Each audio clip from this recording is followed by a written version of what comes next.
Alam nyo ba mga master na isa sa mga dahilan ng traffic ay ang maling paggamit o hindi tamang paggamit ng signal light.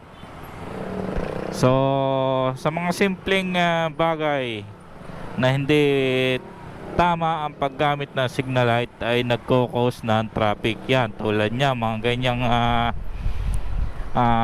palipat-lipat ng pwesto, lalo na pag mga four wheels, no? Yung tipong may tumigil sa gilid tapos lilipat ng pwesto ang isang sasakyan, four wheels or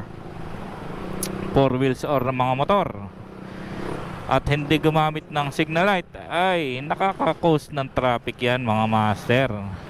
Kasi yung nasa likuran mo ay para maka-react agad or hindi na dumagdag sa traffic ay makakapwesto na agad siya. At sa mga intersection, kapag may mga enforcer, no,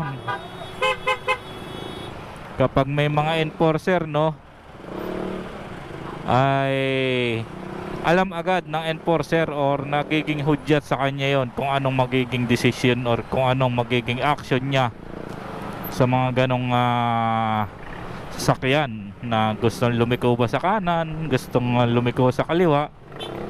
At kahit walang enforcer, ay yung kapwa mo driver ay hindi magdadalawang isip kung ano ang gagawin, kung pagbibigyan ka ba niya or mauuna ba siya.